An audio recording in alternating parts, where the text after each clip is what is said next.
harkasa danu ya aryo minasa safu ya hojii harkasa danu ya aryo minasa ulfinaan nama gaggeessa ayyaana isaa nama jabeessa eebba danuu nama dhaalchisa ulfinaan nama gaggeessa ayyaana isaa nama jabeessa eebba danuu nama dhaalchisa eebba danuu nama dhaalchisa eebba danuu nama dhaalchisa eebba danuu nama dhaalchisa eebba danuu nama dhaalchisa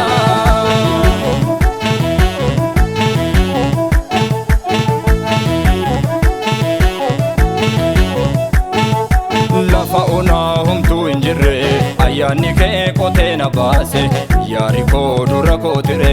gadi qabeetu dirree taasise lafa onaa homtuu hin jirre ayyaanni kee achi na baase yaari koo dura koo ture gadi qabeetu dirree taasise gadi qabeetu dirree taasise gadi qabeetu dirree taasise gadi qabeetu dirree taasise gadi qabeetu dirree taasise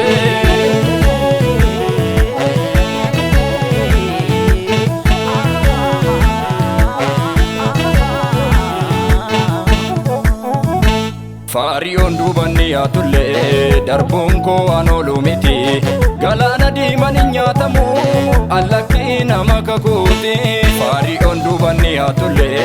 darbuun koo anooluu miti galaana diiman hin nyaatamu durumaa nama kakuuti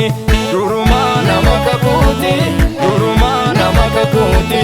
durumaa nama kakuuti durumaa nama kakuuti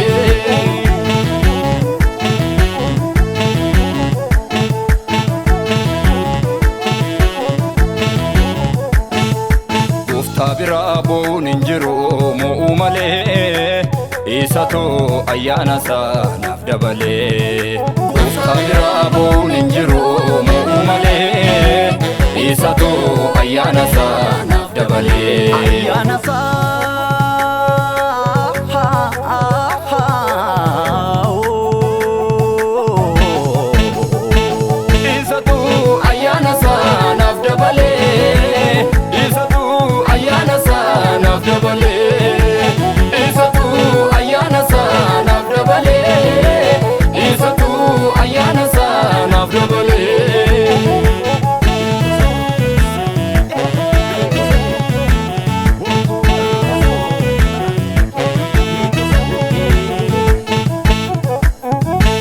Iya ko birmarte situ gaafa si waamu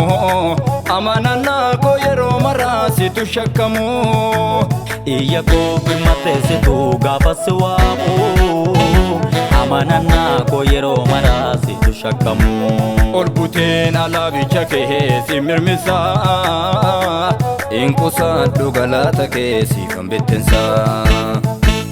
inqusaadhu galaata kee siifan bittinsa inqusaadhu galaata kee siifan bittinsa inqusaadhu galaata kee siifan bittinsa inqusaadhu galaata kee siifan bittinsa lafa onaa homtuu hin jirre ayyaanni kee qotee na baase yaari koo dura koo ture gadi qabeetu dirree taasise lafa onaa homtuu hin jirre ayyaanni kee achi na baase yaari koo